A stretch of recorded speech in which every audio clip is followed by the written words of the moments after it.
हरे कृष्ण। यहाँहरू सबै भक्तहरूको चरणमा म वल्लभ चैतन्य दास साष्टाङ्ग दण्ड प्रणाम गर्दछु। सधैँ चाहिँ म सानो स्तुति गर्छु। कृपया आफ्नो हृदयमा विराजमान रहनुभएका राधा कृष्णलाई स्मरण गर्दै यो स्तुति श्रवण गरिदिनु हुन अनुरोध गर्दछु। हरे कृष्ण। ओम अज्ञानतिमिरान्धस्य ज्ञानञ्जया श्लाकया चष्मितं येन तस्मै श्रीगुरुवे नमः। श्री चैतन्य मनोभीष्टं स्थापितं येन भूतले स्वयं रूपकदा मह्यं ददाति सुपदान्तिकं वन्देऽहं श्रीगुरो श्रीयुतपदकमलं श्रीगुरुन् वैष्णवांश्च श्रीरूपं साग्रजातं साग्ररघुनाथान्वितं तं सजीवं साद्वैतं सावधूतं परिजनसहितं कृष्णचैतन्यदेवं श्रीराधा कृष्णपादान् सागरललिता श्रीविशाखान्वितांश्च नमो विष्णुपादाय कृष्णपृष्ठाय भूतले श्रीमते भक्तिवेदांत स्वामिनिति नामिने नमस्ते सरस्वती देव गौरवाणी प्रचारिणे निर्विशेष शून्यवादी पाश्चात्य देशतारिणे नमो महवदन्याय कृष्ण प्रेम प्रदायते कृष्णाय कृष्ण चैतन्य नाम निगोच नमः। नमो ब्रह्मण्य देवाय गो ब्राह्मण हिताय च जगत हिताय कृष्णाय गोविंदाय नमो नमः।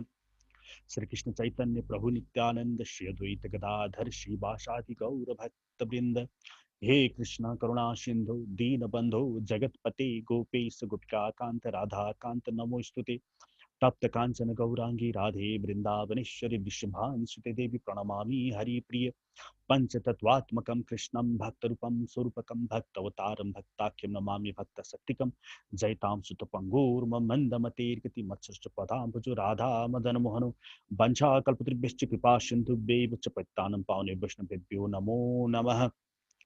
राधे जय जय माधव दैते गोकुल तनुड़ी मंडलमैते दामोदरती वर्धन वेश हरिंस्कुट बिंदा विपिने श्री राधे विश्वभान दधि नवशलेख ललिता सखी कुटुंब विशाखे राधे करुणा करुमय करुणाभृति कृष्णातन वर्णित चरिते राधे निर्गुण निष्क्लश्चैव विश्वमुति धरोव्य अनाधन्ति सदानन्ति प्रणामणि विशोभीते क्षीराब्धि मध्ये समां रक्षितु माधव शभान्तरं देमाप्तमस्तकं सर्वात्म सर्वशक्तिश्च पातु मां गरुडध्वजः। जय जय मीन बराह कमठ नर हरि बलि बामन परशुराम रघुवीर कृष्ण कृतिक पावन बुद्ध कल की व्यास पृथु हरिहंस मनवंतर यज्ञरीश वह ग्रीव दुर्बर्धन धनवंतर बद्रिपति दत्त कपिल देव संकादिक करुणा करो।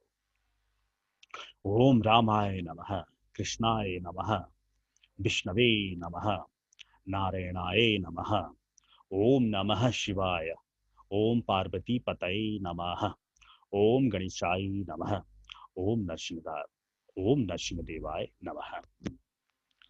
राधे कृष्ण कृष्ण कृष्ण राधे राधे, राधे श्याम श्याम श्याम राधे राधे। हरि ओम तत्सत। समस्त भागवतहरू सधैँ चाहिँ हाम्रो यस श्रीमद् भगवत गीताको यो जुन सत्सङ्ग छ, आज 15औं दिनमा हामी प्रवेश गरेका छौँ। सर्वप्रथम त म यहाँहरू सबैको हृदयमा विराजमान हुनुभएका राधा कृष्ण उहाँको श्री चरणमा साष्टाङ्ग दण्ड प्रणाम गर्दछु। साथै म विष्णुपाद परमहंस परिव्राजकाचार्य अष्टोत्तर अभय चरणारविन्द भक्ति वेदान्त स्वामी श्रील प्रभुपादको चरणमा पनि साष्टाङ्ग दण्ड प्रणाम गर्दछु। साथै राधा भावमा यस भूधरातलमा अवतरण भई अचिन्त्य वेद अवेद दर्शन तहत हरे कृष्ण महामन्त्रको युग धर्म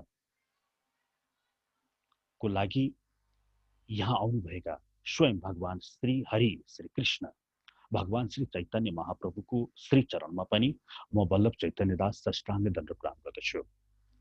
साथै वल्लभ चैतन्य दासका साथै भगवान श्री चैतन्य महाप्रभुका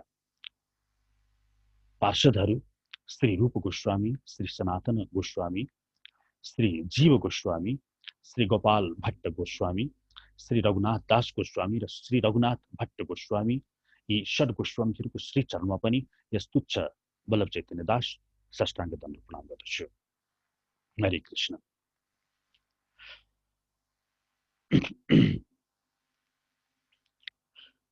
केनो उपनिषदको एउटा मन्त्र छ, इह चेद वेदिदथ सत्यमस्ति न चेद इह वेदिन महति विनष्टि। मनुष्य यही चोलामा जुन चोलामा हामीले जन्म लिएका छौं, यही चोलामा नै त्यो सत्यको बोध गर। अनि सत्यको बोध गरेन भने के हुन्छ रे? नचेत इह वेदिन महति विनष्टि, त्यसको विनाश हुन्छ रे। अनि कस्तो विनाश हुन्छ त भन्दा त्यो चाहिँ नि उता कठोपनिषदले उत्तर दिन्छ, इह चेद असकत बोधुद्धम प्राक शरीरस्य विश्रेषः ततः सर्गेषु लोकेषु शर्रत्वाय कल्पते। यदि यही चोलामा ईश्वरको बोध गर्न सकेनौ भने ततः सर्गेषु लोकेषु, बहुवचनमा छ यहाँ, सर्गेषु, एक सर्ग होइन, दुई सर्ग होइन, एक सर्ग भन्नाले ब्रह्माजी एक दिन। बाबुजी दण्डवत प्रणाम। हरे कृष्ण। हजुर, हरे कृष्ण। ततः सर्गेषु लोकेषु, एक सर्ग होइन, दुई सर्ग होइन, सर्गेषु, धेरै धेरै सर्गहरू, अनन्य अनन्य विभिन्न योनिहरूमा भट्किनु पर्दछ। अनि त्यसपछि दुर्लभ हो मानुषो देहो देहिनाम क्षणभङ्गुर भनेर राजा विदेहले 11:2:29 भागवतमा भन्नुहुन्छ। अनि बल्ल बल्ल यो दुर्लभ देह त्यसले प्राप्त गर्दछ। तसर्थ यो शरीर रहँदा नै हामीलाई परम सत्यको बोध गर्न आवश्यक छ, अथातो ब्रह्म जिज्ञासा भनेर प्रथम सूत्र ब्रह्मसूत्र वेदव्यासले बनाइदिनु भयो। हे मनुष्य हो, ब्रह्म जिज्ञासा गर। अर्थात् म को हुँ, म कहाँबाट आएँ, म कहाँ जान्छु, मेरो मूल लक्ष्य के हो, मलाई यो मानव शरीर किन दिइयो, यो ब्रह्म जिज्ञासा। तर यो ब्रह्म जिज्ञासा गर्ने मामलामा अनेकौं बाधा अडचनहरू आइपरेका छन्। सबैभन्दा ठुलो बाधा भनेको इन्द्रिय, जुन इन्द्रियको मद्दत गरेर ब्रह्म जिज्ञासा गर्नुपर्ने हो, त्यसको लागि जडान गरियो कान, छाला, आँखा, जिब्रो, नाक, हात, पाउ, वस्तु, बुधा, बाणी, यसको अनधिकृत प्रयोग भयो। यसलाई ब्रह्म जिज्ञासामा लगाउनु पर्ने ठाउँमा यसको त भोग गर्नतिर, यसलाई तृप्ति गर्नतिर मनुष्यहरू लागि परे। र यही तृप्ति गराउनको लागि नै, यही तृप्ति गर्नु नै प्रगति भनेर संज्ञा दियो। अहिले समाजमा सबैभन्दा प्रगतिवान व्यक्ति को भन्दा जसले सबैभन्दा बढ्ता इन्द्रिय भोग गरेको छ। आहार, निद्रा, भय र मैथुन भन्छ नि शास्त्रले। आहार, जसले सबैभन्दा राम्रो आहार गरेको छ। निन्द्रा भन्नाले कम्फर्ट, जसको सबैभन्दा बढी कम्फर्ट छ, उसको घर कम्फर्टेबल होला, उसको गाडी होला, घुमिरहला कता कता आँखाको तृप्ति गर्नको लागि। अनि भय, भय भन्नाले जो सबैभन्दा बढ्ता डराएको छ। यो बैंक ब्यालेन्स राखिन्छ नि, यो भय अन्तर्गत पर्दछ। किनभने त्यो डराउँछ, भोलि के होला, पर्सि के होला, मलाई मात्र होइन, मेरो सन्तान दर सन्तानलाई के होला। अनि ऊ डराएर उसले बैंक ब्यालेन्स थुपार्ने काम गर्दछ, सञ्चित गर्दछ। यो भय अन्तर्गत पर्यो। र मैथुन त भन्नै परेन, यसको लागि त जगत भागिरहेको छ। यो आहार, निद्रा, भय, मैथुनको पराकाष्ठ जसले जति गर्यो नि, त्यसलाई प्रगति भनेर अहिलेको आधुनिक भनौँ न, आजकल हामी 21औं शताब्दीको भनेर जुन अट्ठास गर्छन् नि व्यक्तिहरूले, त्यसले प्रगतिको परिभाषा यसलाई गरिदिएको छ। तर भगवत गीता जब यहाँहरूले अध्ययन गर्नुहुन्छ, पुरा उल्टो पाउनुहुन्छ, पुरा उल्टो। यतापट्टि खोला बगिरहेको छ, तर भगवत गीताले यता जाको भनिरहेछ, पुरा उल्टो। तसर्थ अध्यात्मवाद भनेको यो भौतिकतालाई आवश्यकता भन्दा बढ्ता हुन नदिने, जुन कुरा शाश्वत छैन त्यतातिर हामी आसक्त नरहने। तपाईका केही पनि शाश्वत छैन, तपाईका पुत्र पनि शाश्वत छैन, तपाईको श्रीमती पनि शाश्वत छैन। तपाई आउँदाखेरि श्रीमतीको अथवा श्रीमतीलाई श्रीमानको नामै थाहा थिएन, पुत्रलाई पुत्र कस्तो हुन्छ भन्ने तपाईलाई थाहा नै थिएन। यी त बीचमा आउँछन् अनि हराउँछन्। एकपल्ट राजा चित्रकेतु, उहाँको हजारौं रानीहरू थिए अनि पुत्र थिएनन्, अनि बडा दुःखले एउटा पुत्र प्राप्त गर्दछन्। तर त्यो पुत्र पनि रानीहरू बीचकै कलहले पुत्रको हत्या हुन्छ। अनि राजा चित्रकेतु बडा बिलाप गर्छ। अनि बिलाप गरेको बेलामा उहाँ त अलि भक्त पनि हुनुहुन्थ्यो, आध्यात्मिक चेतना नभए तापनि भक्त थियो, भक्त हुनुहुन्थ्यो। तसर्थ नारद मुनि र अंगिरा मुनि आएर सम्झाउन थाल्छन् उहाँलाई। नारद मुनि र अंगिरा मुनिले भन्नुहुन्छ, यथा प्रयान्ति सन्यान्ति स्रोतो वेगेन बालुकाः तथा सनिर्जन्ति वियुज्यन्ति कालेन देहिनः। यो श्रीमद् भागवत महापुराणको 6औं स्कन्धको 6औं स्कन्धको श्लोक हो यो। अर्थात् के भन्नुहुन्छ भने, यथा प्रयान्ति सन्यान्ति स्रोतो वेगेन बालुकाः, बाह्य वेगले जसरी बालुवाका धुलोका कणहरू उड्दछन् अनि ठोक्किन्छन्, फेरि उड्दछन्, फेरि कता गएर अर्कैसँग ठोक्किन्छ, फेरि उड्दछ, फेरि त्यही वेगले आएर फेरि पुरानैसँग ठोक्किन्छ, त्यसै गरिकन संयुज्यन्ते वियुज्यन्ते तथा कालेन देहिनः, त्यसै गरिकन यी आत्माहरू कहिले श्रीमतीको रूपमा, कहिले पिताको रूपमा, कहिले पुत्रको रूपमा यी ठोकिएका हुन्। यो पूर्व जन्ममा के हाम्रा कर्महरू थिए, ती कर्म अनुरूप यो जन्ममा कोही पुत्र भएर आए, कोही श्रीमती भएर आए, कोही माता पिता भएर आए, ठोकिन आए। फेरि हामी यो जन्म समाप्तपछि फेरि त्यो धुलोका कण चाहिँ उड्दैछौँ। फेरि बालुवाको बाह्य जसरी हावाको झोकाले त्यो अर्कोसँग ठोकिन जान्छ, त्यस्तै गरिकन हामी अर्कोसँग ठोकिन्छौँ। तर शास्त्रले यो पनि भन्छ, ते प्रजामनु प्रजायन्ते, ऊ त्यो कसरी ठोकिन्छ अरे भने सकेसम्म आफ्नै परिवारभित्रै प्रवेश गर्न खोज्छ। अर्थात् तपाईँकै माता अर्को जन्ममा तपाईँको पुत्री होला, अथवा श्रीमती पनि हुन सक्छ, अथवा तपाईँ नै स्त्री शरीर प्राप्त गरेर तर त्यही परिवारभित्र सकेसम्म रुम लिन खोज्छ। चाहे कुकुरको शरीरमा जाओस्, चाहे बिरालोको शरीरमा जाओस्, त्यसरी नै एउटा एकै ठाउँमा रहन खोज्छ आत्माले। भन्नुको मतलब यहाँ कोही पनि आफ्ना छैनन्, सबै स्वार्थमा छन्। हेर्नुहोस्, जस्तै हुन्छ नि, तपाईसँग मानव 100 रुपियाँ छ अनि 100 रुपियाँ प्रति तपाईँको आसक्ति हुन्छ, किनभने त्यसमा स्वार्थ छ। त्यो 100 रुपियाँबाट तपाईँले के प्राप्त गर्नुहुन्छ। तर मानव बजारमा जानुभयो, तपाईँले त्यो 100 रुपियाँबाट एउटा बिस्कुट किन्नुभयो अथवा केही किन्नुभयो। अब किनेर त्यो जसै बिस्कुट तपाईँको हातमा आउँछ, त्यही पदार्थ, त्यही 100 रुपियाँको नोट अब पसलेको हातमा जाने बित्तिकै त्यस 100 रुपियाँ प्रति तपाईँको मोह टुट्छ, तुरुन्तै क्षणको क्षण टुट्छ। अघिसम्म त्यही 100 रुपियाँ प्रति मोह थियो, तर सामान किनेर पसलेको हातमा त्यो 100 रुपियाँ जाने बित्तिकै मोह टुट्दछ। जबसम्म स्वार्थ हुन्छ नि, तबसम्म त्यो चिज प्रिय हुन्छ। शास्त्रले यही नै भन्दछ। जसरी पुत्र पनि उसबाट स्वार्थ हुन्छ, तर त्यो पुत्रले बदमासी काम गरोस्, पुत्रले नै हामीलाई नै बाउलाई नै खाउला जस्तो गरेर मार्ला जस्तो आओस्, त घरबाट निक्लिजा, त मेरो अवधिको पुत्र रहिनस् भन्न बेर लाग्दैन। श्रीमती पनि त्यही हो। जबसम्म आफ्नी छन्, उसले उसलाई बहुत प्रेम गर्छ, श्रीमतीले श्रीमानलाई गर्दछ। आफ्नो भाइलाई छोडेर श्रीमतीको भाइहरूसँग सल्लाह सुझाव लिनेछन् कलियुगमा भनेर भागवतले त भविष्यवाणी नै गरेको छ।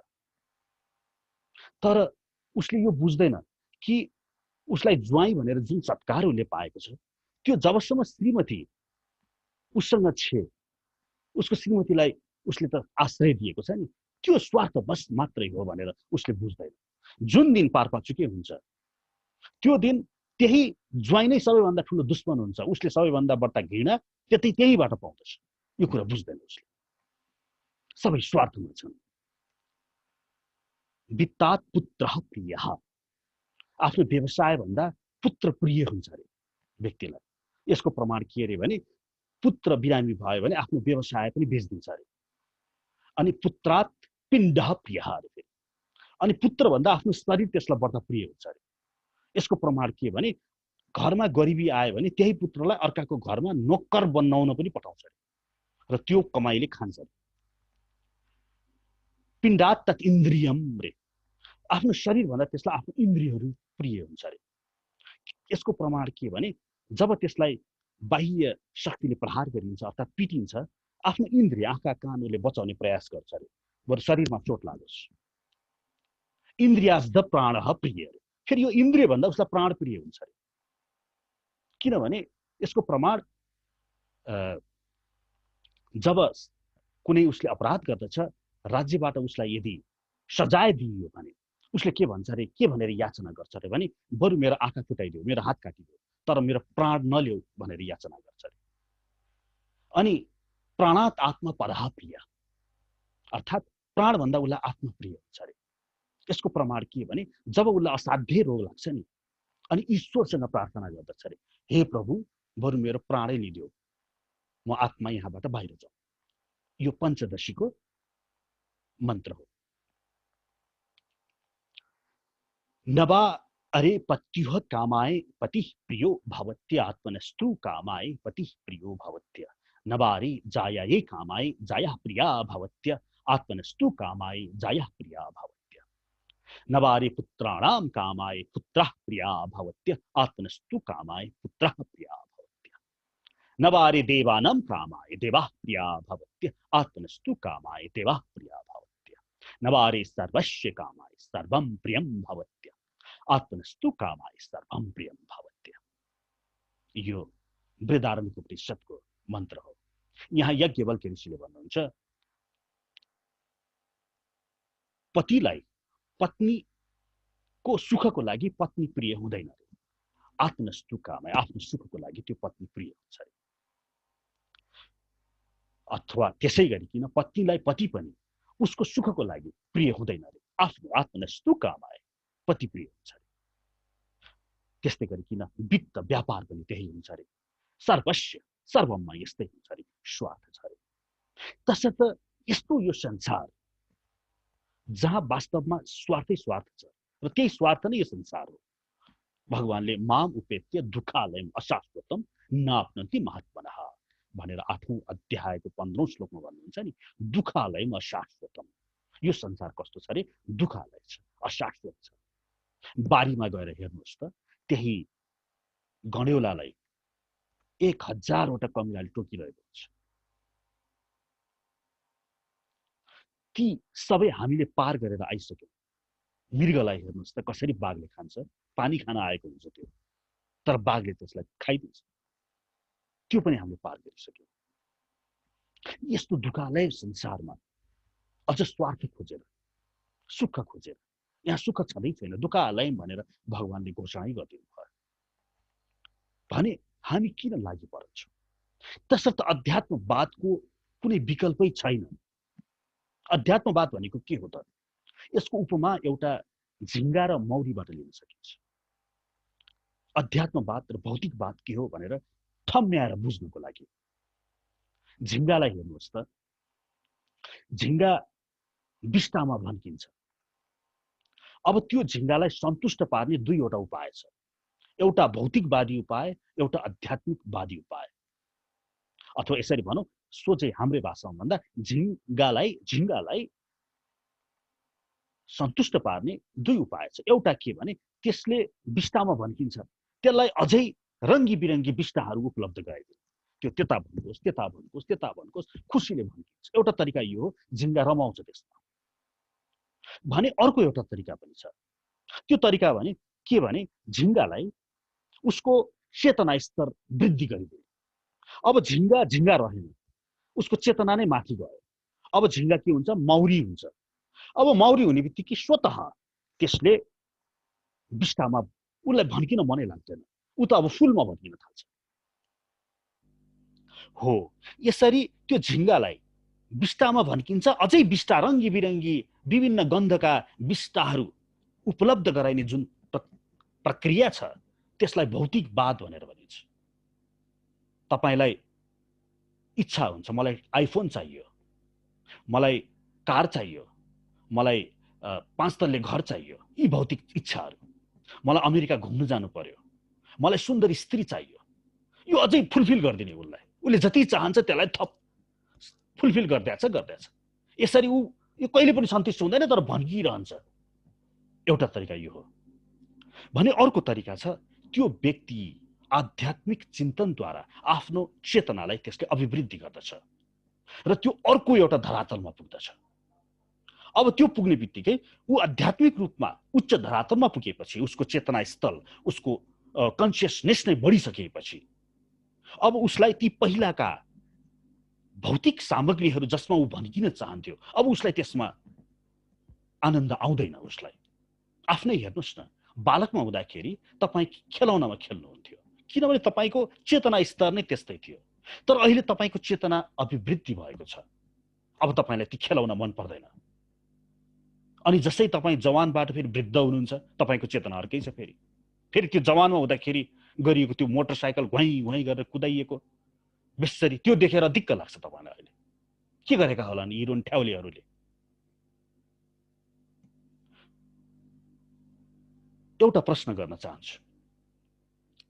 आजभन्दा 10 वर्ष अगाडि, 15 वर्ष अगाडि तपाईँले जे सोच्नुहुन्थ्यो नि, जे कुरा तपाईँलाई वास्तविक सही लाग्थ्यो, त्यो आज तपाईँलाई मिथ्या लाग्छ हो कि होइन? आज तपाईँलाई मिथ्या लाग्छ। त्यो के सोचे होला मैले? यसको मतलब यो पनि सही हो कि तपाईँलाई आज जे सही लाग्छ नि, जे एकदम ठिक हो भन्ने लाग्छ, आजको 10 वर्षपछि त्यो मिथ्या हुनेवाला छ। मतलब जसले मेरो विचार भन्छ नि, मेरो विचारमा यो, तिनीहरू कुनै एउटा भ्रममा छन् र यो भ्रम तोड्नको लागि अध्यात्मवाद हो। अध्यात्मवादबाट व्यक्तिको चेतना विकसित गरिन्छ, न कि भौतिक सामग्रीहरू जुटाइदिएर उसको अनियन्त्रित इच्छालाई तृप्त गरिन्छ। उसको चेतना अभिवृद्धि गर्ने यो प्रक्रिया, यो अध्यात्मवाद हो। भगवत गीता अध्ययन हामी यसकारण गर्दछौँ कि हाम्रो चेतना अभिवृद्धि होस्। हाम्रो वास्तविक प्रयोजन के हो, किन यस संसारमा हामी आएका छौँ, त्यसको वास्तविक बोध होस्। यो संसारको नियामक को हो त्यो ज्ञात रहोस्।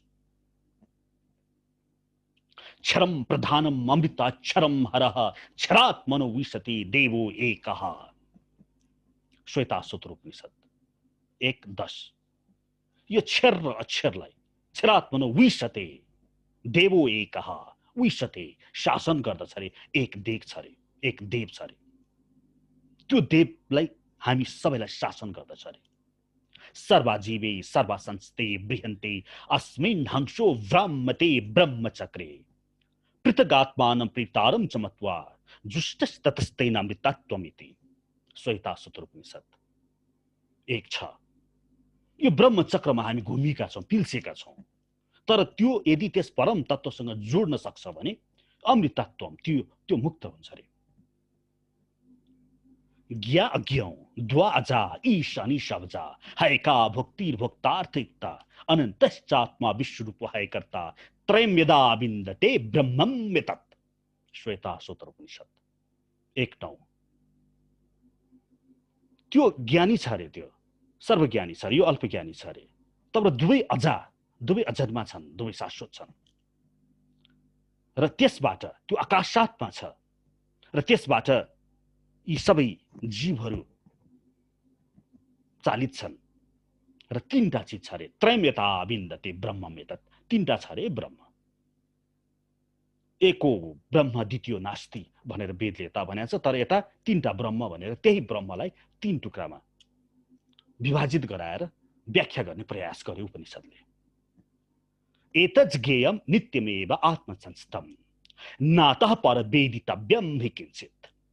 एउटा यो ज्ञान चाहिँ लियो रे है, नातः परवेदितव्यं हि किञ्चित्। यो भन्दा ज्ञान अर्को के छँदै छैन रे। भोक्ता भोग्य प्रेरितारं च मत्वा सर्वभुक्तं त्रिविधं ब्रह्मं यतत्। एउटा भोक्ता, एउटा भोग्य र प्रेरक। एउटा भोक्ता ब्रह्म, एउटा भोग्य ब्रह्म र प्रेरक ब्रह्म। अर्थात् एउटा त्यो परम तत्त्व श्री कृष्ण, एउटा जीवहरू हामी, र एउटा यो माया, यो जगत। यो तीनटा चिज भन्दा अरू चिज छँदै छैन रे। अब हामी जीव, एकापट्टि ब्रह्म श्री कृष्ण हुनुहुन्छ, एकापट्टि माया छ। अब यो दुईटा बाहेक यो विश्वमा अरू कुनै तत्त्वै छैन रे। यो तीनटालाई ब्रह्म भनेर भनिदियो। र यो तीनटामा हामी यस्तो छौँ कि यता पनि जान सक्छौँ, यता पनि जान सक्छौँ। मानौ तपाईँ मुगलिङमा हुनुहुन्छ, यदि काठमाडौँतिर लाग्नुभयो भने पोखरादेखि टाढा हुनुहुन्छ, भने तपाईँ पोखरातिर लाग्नुभयो भने काठमाडौँदेखि टाढा हुनुहुन्छ। त्यस्तै गरिकन यदि तपाईँ ईश्वरतिर लाग्नुहुन्छ भने, कृष्णतिर लाग्नुहुन्छ भने यी भौतिक संसारदेखि टाढा हुनुहुन्छ। यदि तपाईँ भौतिक संसारतिर लाग्नुहुन्छ भने ईश्वरदेखि टाढा हुनुहुन्छ। सिम्पल। तसर्थ भगवत गीतामा आजसम्म हामीले जुन अध्ययन गर्यौं नि, इन्द्रियलाई तृप्त गर्ने जुन यो व्यक्तिहरूको मनोकांक्षा छ नि, आहार निद्रा भए नैथुन आदिबाट नै आफ्नो अन्तिम लक्ष्य बुझ्ने यो आजकल यो समाजमा, यो आधुनिक समाज खाएका छन्। यो 21औं शताब्दीको भनेर भन्छन् उहाँहरूले। तर उहाँहरूलाई एउटा प्रश्न के 21औं शताब्दीमा सूर्य देव त अर्कै त भयो कि 21औं शताब्दीमा सत्य बोल्ने जुन बानी छ त्यसलाई परिवर्तन गर्ने हो कि 21औं शताब्दीमा चामलको स्वाद परिवर्तन भयो कि आजको 2021औं होइन, आजको हजारौं शताब्दीपछि मान्छे चाहिँ नि हिंसा गर्नु हुँदैन, मातापितालाई सत्कार गर्नुपर्दछ, आफ्नो श्रीमतीलाई प्रेम गर्नुपर्दछ, आफ्नो राष्ट्रको सबल सदस्य हुनुपर्दछ, समाजको हित गर्ने व्यक्तित्व हुनुपर्दछ। यी सबै परिवर्तन हुन्छन् क्या आजको 1000 शताब्दीपछि।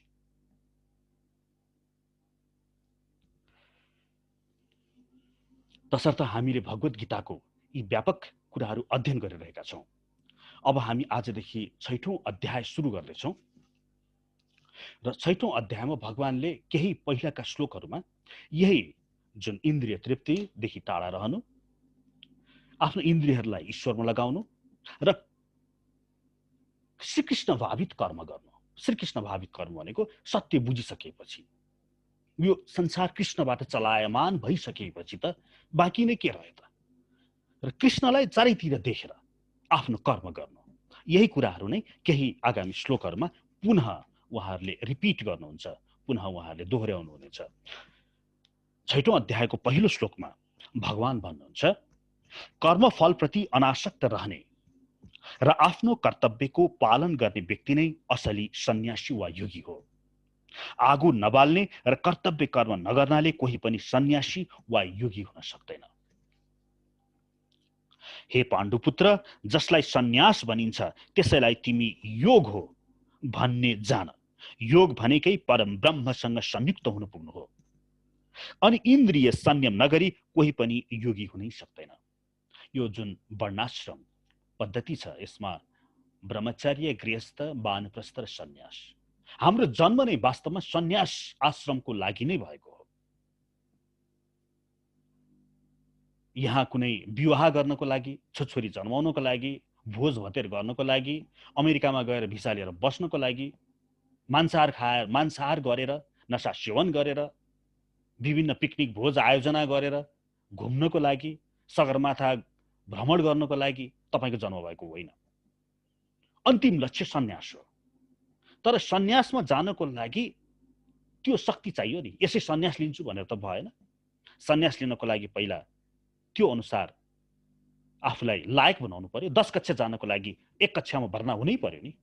एकैचोटि 10 कक्षामा त कोही भर्ना हुँदैन। पहिला त्यसपछि 2, त्यसपछि 3, त्यसपछि 4। तसर्थ 25 वर्षको उमेरसम्म ब्रह्मचर्य, 25 देखि 50 वर्षसम्म गृहस्थ, अनि गृहस्थपछि वानप्रस्थ, अनि सन्यास। यसरी एउटा सिढी बनाइदिएको छ।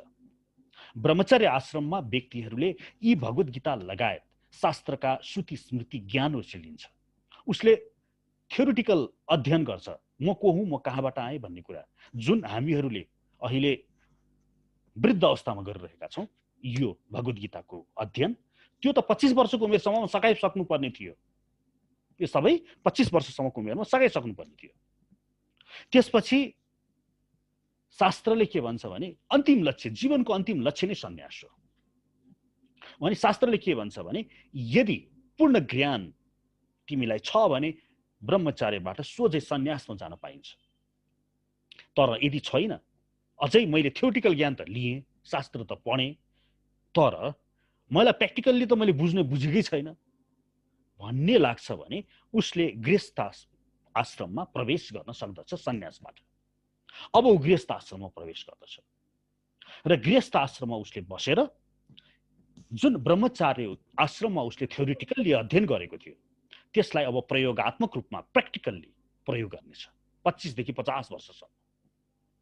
तर आजकल के भइदियो, गृहस्थ आश्रम भनेको त हनीमुन मनाउने, यौनिक सुखभोग गर्ने, अन्यलाई मारेर आएर हत्या भएर आएको जीवहरू खानी बेसरी नशापान गर्ने, हाहाहा गरेर मोज गर्ने, अनि श्रीमती मन परेन अथवा श्रीमान मन परेन भने पारपाचुके गरिदिने, अर्की ल्याउने, यो आजकलको यो आसुरी सभ्यता।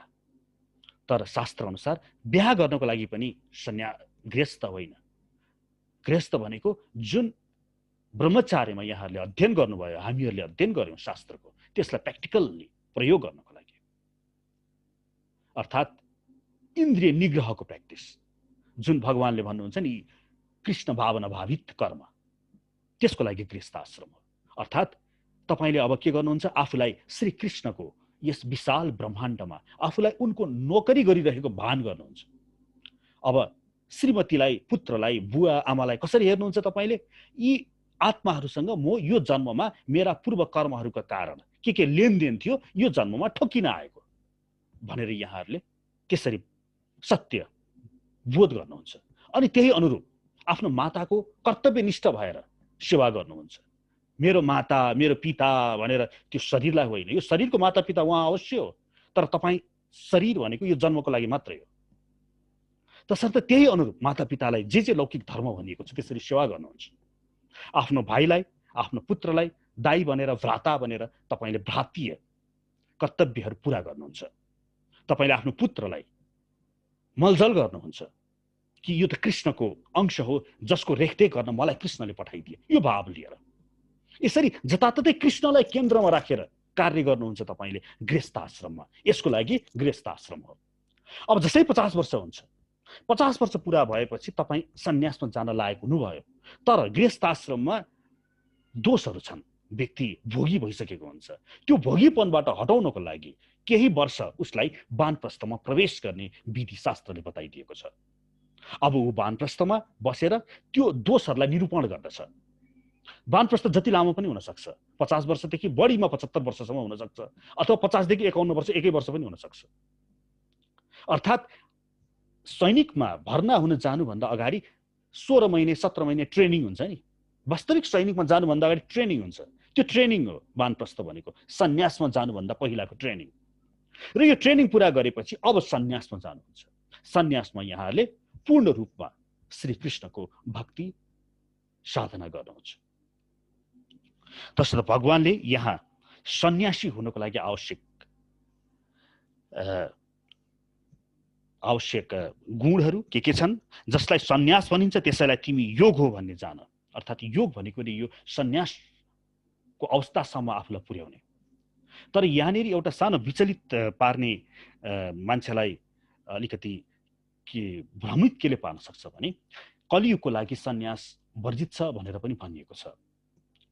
त्यो भनेको जुन शास्त्रीय सन्यास छ नि, त्यो अति कडा छ।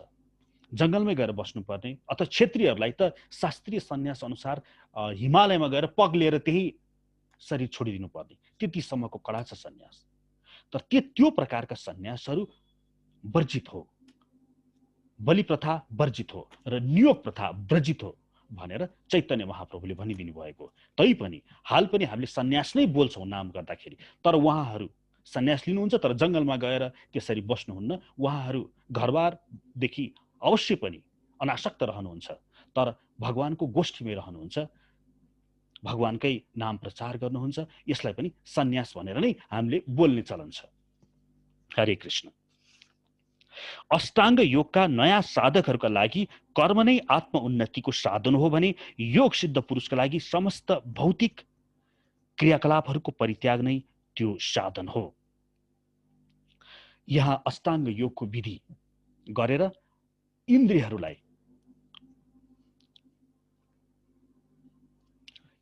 निग्रह गर्ने, समस्त भौतिक वस्तुहरूको परित्याग गर्ने, यो हिजो पनि अष्टाङ्ग योग विधि बारे भगवान श्रीकृष्णले बताउनु भएको थियो, जसमा 8 वटा चरणहरू छन्। यम, नियम, आसन, प्राणायाम, प्रत्याहार, धारणा, ध्यान र समाधि। यसमा पहिला यममा आफूलाई सुनिश्चित गरिन्छ। यम भन्नुको मतलब निगेसन, गर्नु हुँदैन, विधि निषेध भन्छ नि, निषेधहरूको सङ्गालो, यो नै यम हो। अर्थात् मांसाहार गर्नु हुँदैन, रक्सी खानु हुँदैन, पर स्त्री पर पुरुष गमन गर्नु हुँदैन आदि। योमा ऊ पारङ्गत हुन्छ, पहिला यम पालन गर्दछ, त्यसपछि दोस्रो चरणमा ऊ प्रवेश गर्छ नियम। यो भनेको के गर्नु पर्यो भन्ने, यसमा चाहिँ विधिहरू। अघि निषेध थियो, अब विधिहरू। अब विधिहरू बिहान 4 बजे अथवा 3 बजे ब्रह्म मुहुर्तमा उठ्नु पर्यो, बिहान स्नान गर्नु पर्यो, भगवानको अर्चन गर्नु पर्यो। अर्चना भन्नाले हाम्रा कर्मेन्द्रियहरूले भगवानको सेवा गर्ने प्रक्रियालाई अर्चन भनिन्छ। भगवानको अर्चन गर्ने अनि यी आदि गर्नुपर्ने क्रियालाई नियम भयो। त्यसपछि आसन प्राणायाम भनेको आसन बस्ने, आफ्नो शरीरलाई बलिष्ठ बनाउने प्रक्रियाहरू भए। त्यसपछि धारण, ध्यान। अब यो ध्यान जुन छ, यो ध्यान भनेको चाहिँ अष्टाङ्ग, जुन आँखा आधा यसरी छोप्ने अनि भयभरको आफ्नो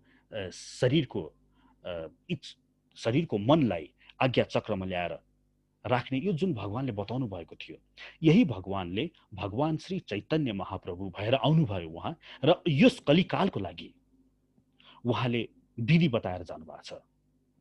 त्यो हो हरिनाम संकीर्तन। जुन यो अष्टाङ्ग योगको विधि छ, यो दुष्कर छ। यो कलियुगी मनुष्य जसले जाबो लसुन प्याज छोड्न सक्दैन, त्यसले अष्टाङ्ग योग, त्यो पनि 8 वटा चरणहरू पार गर्दै कहिले ऊ समाधिमा पुग्ने। जाबो केही नै 50-60 वर्षको उमेर छ, 60-70 वर्षमा खुस्किन्छ। अनि जवानी पनि, त्यसमा पनि जवानी त उसको 50 वर्षमा खुस्किसकेका हुन्छ। 50 वर्ष लाग्ने बित्तिकै उसलाई नाना थरीको रोग लागिसकेका हुन्छ। यस्ता व्यक्तिले कसरी अष्टाङ्ग योग गर्ने?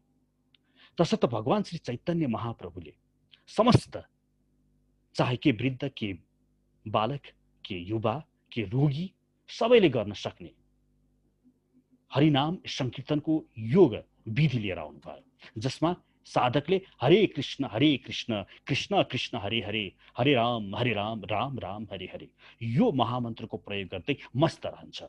ऊ 9 द्वारले बनेको यस शरीर भित्र क्षीरोदकशाही विष्णु जो हुनुहुन्छ भित्र, जसलाई हामी विष्णु भन्छौँ, विष्णुसँग आरामसँग बसेर हरे कृष्ण महामन्त्रको नादमा नाच्दछ। कृते यत् ध्यायतो विष्णु त्रेतायाम यजतो मखैः द्वापरे परिचर्यायाम कलौ तद् हरि कीर्तनात् भनेर भागवतले भन्छ। 12औं स्कन्धको तेस्रो अध्यायको 52औं मन्त्रले, अर्थात् कृतयुग, सत्ययुगको यत् कृते ध्यायतो विष्णु, कृतयुगको जुन साधना धर्म थियो, साधना पद्धति थियो, त्यो हो ध्यायतो विष्णु, विष्णुको ध्यान गर्नु रे। त्रेतायाम यजतो मखैः, अनि त्रेता युगमा मनुष्यहरूको साधना पद्धति के भयो रे? यज्ञ आदि कर्महरू गर्ने। द्वापरे परिचर्यायाम, अनि द्वापर युगमा जाने बित्तिकै परिचर्या अर्चन गर्ने मनुष्यको युग धर्म भयो रे। भने कलौ तद् हरि कीर्तनात्, भने कलियुगमा गर्ने नै हरि कीर्तन हो। यो कलियुगको पद्धति भनेर भागवतले भन्छ। यही कुरा विष्णु पुराणले पनि भन्छ। ध्यायन् कृते यजन यज्ञस्त्रेतायाम द्वापरे अर्चयम यदाप्नोति तदाप्नोति कलौ संकीर्त्य केशवम। विष्णु पुराण 6औं अंशको दोस्रो अध्यायको 17औं मन्त्र, यसले पनि त्यही भन्छ। कलियुगमा गर्ने ध्यान पद्धति हो, द्वापर युगमा यज्ञादि, त्रेता युगमा परिचर्या अर्थात् अर्चन गर्ने, भने कलियुगमा कलौ तद् हरि कीर्तनात्। अनि हामीसँग उपनिषद छ एउटा, कलिसन्तरणो उपनिषद। कलिसन्तरण उपनिषद भनेको नामै कलिसन्तरण हो, कलि कल्मसबाट नाश गर्नको लागि बनाइएको उपनिषद। त्यसको उपनिषदको प्रभावकारिता नै कलियुगको लागि हो। म यो कलियुग सन्तरण उपनिषद यहाँहरूलाई यसो सुनाउन चाहन्छु। सानो उपनिषद छ। द्वापरे अन्ते नारदो वाच, द्वापरको अन्त्यमा नारदजी ब्रह्माजीका पुगेछन् अनि भन्छन् पर्यटन कलिम सन्तरियम इति, म त पर्यटन गरिरहने, म कली कल्मसबाट कसरी पार पाऊँ हे ब्रह्माजी। अनि ब्रह्मा उवाच, ब्रह्माजी भन्नुहुन्छ, पृष्ठो अस्मि सर्वश्रुतिम रहस्यम गोप्यम तत्सृणु येन कलि संसारम तरस्यसि। मेरो कुरा सुन, म तिमीलाई एउटा यस्तो भित्री कुरा भन्दछु कि कली युगमा पनि तिमी समस्त कलीको तापबाट तिमी मुक्त हुन सक्दछौ। भगवान आदिपुरुषस्य नारायणस्य नाम उच्चारेण मात्रेण निदुत कलीर भवति। भगवान नारायणको नाम मात्र उच्चारण गर्नाले कलियुगमा यो कली कल्मसबाट पार पाउन सकिन्छ। तसर्थ नामको महिमा छ। यहाँ सुन्दै जानुस् है, यो उपनिषद श्रुतिको कुरा हो। यो सुपनिषद यसरी भन्दछ। त्यसपछि नारदः पुनः पप्रच्छ, नारदले पुनः भन्नुहुन्छ, तन्नाम किमिति, त्यो मन्त्रको नाम बारे मलाई भनौ न, त्यो कुन मन्त्र हो।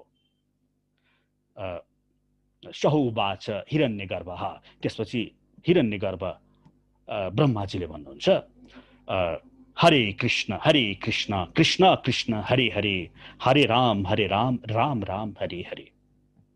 यो मन्त्र इति सोत्सकम नाम नाम कली कल्मष नाशनाम, यो 32 अक्षरको मन्त्र र 16वटा भगवानको नाम भएको मन्त्र जसले जप गर्दछ त्यसले कली कल्मष नाश गर्दछ।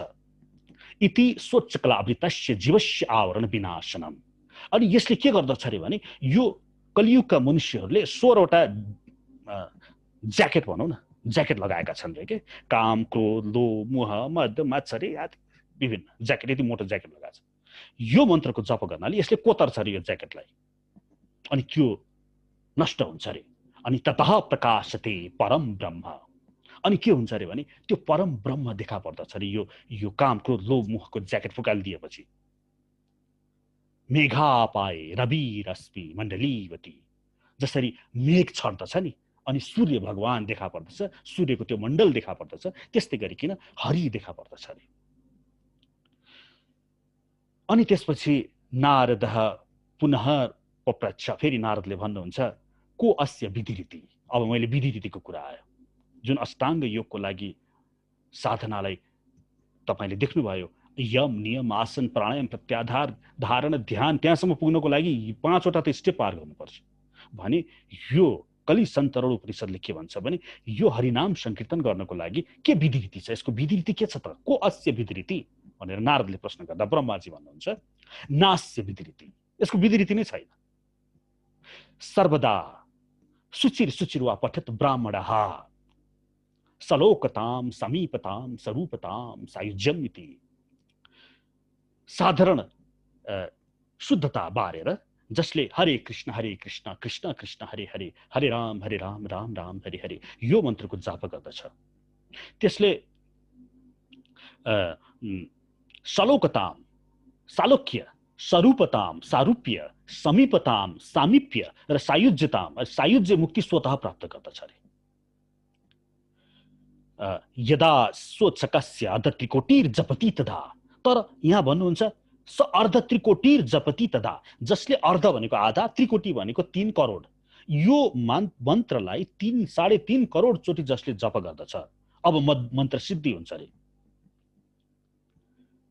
तदा ब्रह्महत्याम तरति, त्यसले ब्रह्महत्या जस्तो पाप गरेको छ भने त्यसबाट पनि तारण गर्दछ अरे। वीरहत्याम तरति, वीरहत्या जस्तो पाप गरेको छ भने त्यो पनि तारण गर्दछ अरे। स्वर्णस्त्यात् पुतो भावती, सुन स्वरेको जस्तो पाप गरेको छ भने पुतो भावती, त्यसबाट पनि मुक्त हुन्छ अरे।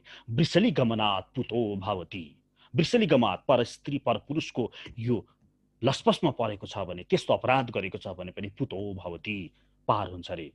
सर्वधर्मान् परित्याग पापात् सद्यः च्युताम् आप्नुयात्, सद्यो मुच्यते सद्यो मुच्यते सद्यो मुच्यते इत्युत्पनिषत्। त्यो शुद्ध हुन्छ, त्यो शुद्ध हुन्छ, त्यो शुद्ध हुन्छ इत्युत्पनिषत्। उपनिषद समाप्त। यो उपनिषद कलि सन्तरण उपनिषद पूर्ण मैले यहाँहरूलाई सुनाए। अब यसबाट अनुमान लगाउनुहोस्, यो जुन चैतन्य महाप्रभुले गर्ने हरिनाम संकीर्तन छ नि, जुन अहिले विश्वभरि प्रचार गर्नुभयो हाम्रा गुरुदेव प्रभुपादले, यो कति शक्तिशाली रहेछ त। त्यसैको कारण अहिले भनिन्छ रसियामा त आगो बलेको जस्तो गरेर फैलिरहेको छ अरे। तसर्थ यहाँ भगवानले अष्टाङ्ग योग भनेर भन्नुभयो। अष्टाङ्ग योगको ठाउँमा यो युग धर्म जुन भगवान कृष्ण स्वयं चैतन्य महाप्रभु भएर यस धरातलमा आएर हामीलाई गर्न निर्देशन दिनुभयो, त्यसबाट विस्थापित गर्दै अन्य म त्यही पढ्दछु। नयाँ साधकहरूको लागि कर्म नै आत्मोन्नतिको साधन हो भने योग सिद्ध पुरुषको लागि भौतिक क्रियाकलापहरूको परित्याग नै त्यो साधन हो। यसरी यो हरिनाम संकीर्तनको मन्त्र चाहे योग सिद्ध पुरुष होस् चाहे जोसुकै सिद्ध होस्, यो सबैको लागि यसले काम गर्दछ। अर्थात् काम भनेको के? अन्तःकरण शुद्ध गर्ने, हृदयभित्र भगवान श्रीहरिको प्रेम राख्ने, हामी भौतिकतातिर होइन श्री कृष्णतिर लक्षित हुने, यही हो काम। यो काम यसले सहजै पूरा गरिदिन्छ। जसले समस्त भौतिक इच्छाहरू परित्याग गरेको छ, जो इन्द्रिय तृप्तिका लागि कर्म गर्दैन र जो सकाम कर्ममा फसेको छैन, त्यस्तो व्यक्तिलाई योगारूढ भनिन्छ। बस भगवानले यहाँ परिभाषा दिनुभयो योगारूढ भनेको के हो भनेर। जो समस्त भौतिक इच्छाहरू त्याग गरेको छ र जो इन्द्रिय तृप्तिका लागि कर्म गर्दैन, त्यो त हामीले यस बारेमा धेरै विवेचना गरिसक्यौं हिजो अस्ति।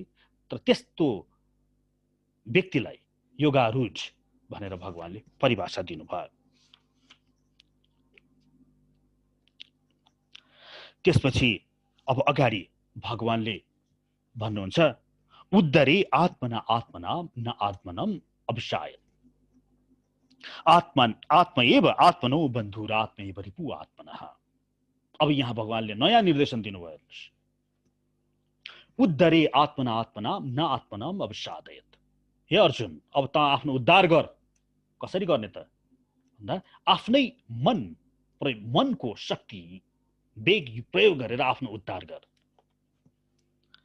आत्मा एव हि आत्मनो बन्धुर आत्मा एव रिपु आत्मनः।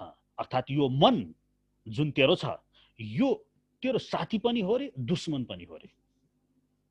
मानिसले आफ्नो मनको सहायताद्वारा आफ्नै उद्धार गरोस्, आफूलाई तल खस्न नदियोस्। यो मन बद्ध जीवको लागि मित्र पनि हो र शत्रु पनि हो रे। अनि अगाडि भन्नुहुन्छ बन्धुर आत्मना आत्मनस्तस्य येन आत्मा एव आत्मना जितः अनात्मनस्तु शत्रुत्वे वर्तते आत्मा एव शत्रुवत्। जसले यो मनलाई नियन्त्रणमा राखेको छ, त्यसको लागि यो मन नै परम मित्र हो रे भने। जसले यो मनलाई अनियन्त्रित छोडिदिएको छ, त्यसको लागि यो मन नै दुश्मन हो रे। यही मनले त्यसलाई यो सांसारिक 84 लाखको चक्कीमा घुमाउँछ। यही मनले नै त्यसलाई नरकमा पनि पुर्याउँछ र यही मनले यही संसारमा अहिलेकै यही लोकमा पनि नाना भाँति दुःख पाउँछ नि। आफ्नो श्रीमती छोराछोरीबाट, समाजबाट, सबै त्यसको मनले नै हो। त्यसलाई जड्या बनाउने पनि मनले हो, त्यसलाई ड्रगिस्ट बनाउने पनि मनले हो भने, त्यसलाई बोर्ड फर्स्ट ल्याउने विद्यार्थी भौतिक शिक्षामा प्रगति गराउने पनि मनले हो। सबै मनले हो। मन एव हि मनुष्याणाम कारणम बन्धन मोक्षयोः बन्धाय विषयासक्ताम भनेर शाक्यायनी उपनिषदको पहिलो मन्त्रले भन्छ। यो मन्त्र ब्रह्मबिन्दु उपनिषदमा पनि छ, दोस्रो मन्त्र।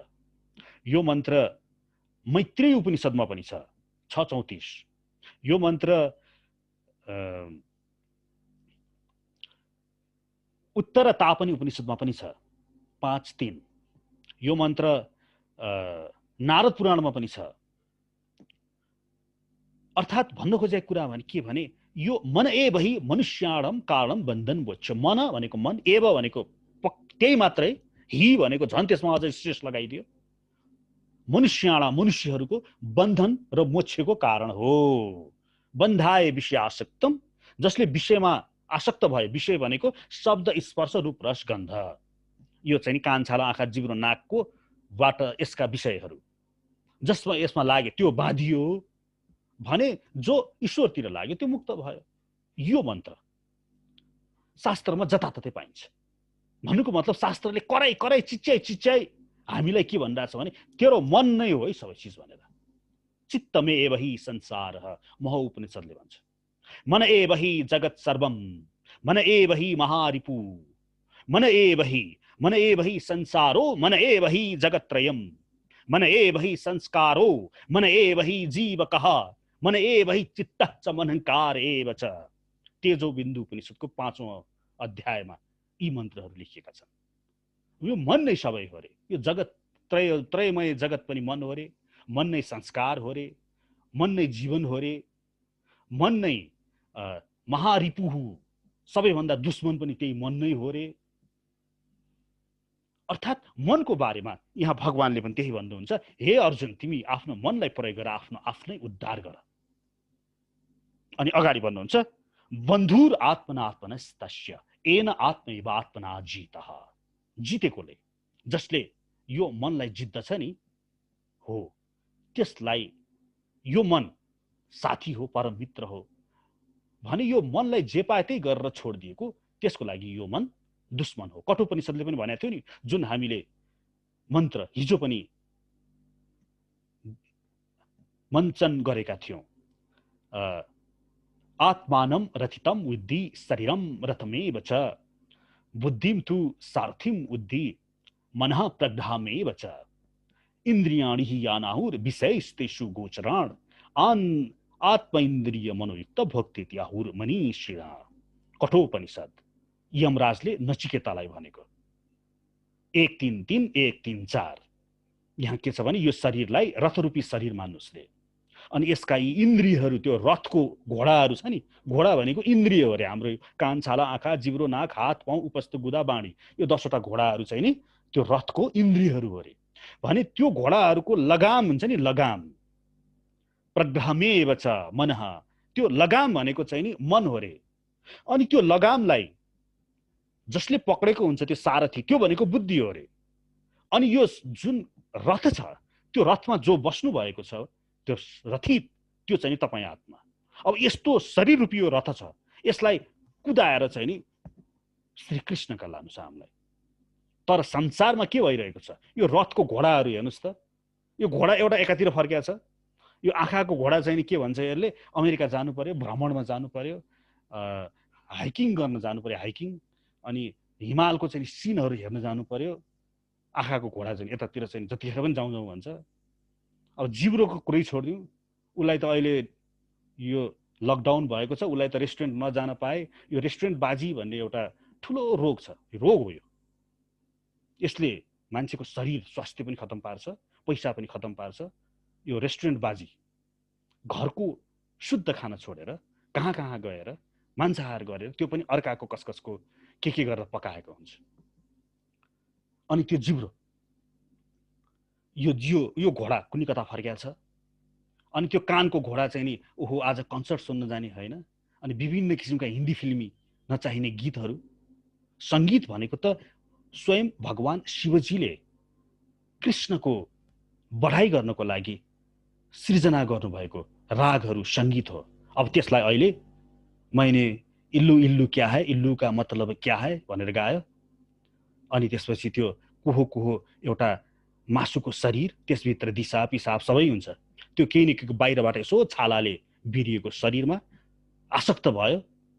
अनि यसो सोच्यो, योलाई पुरुषले स्त्रीलाई, स्त्रीले पुरुषलाई, यसलाई मैले भोग गर्न पाए त आहा, भित्र चाहिँ अभिलाषा त्यो हुन्छ।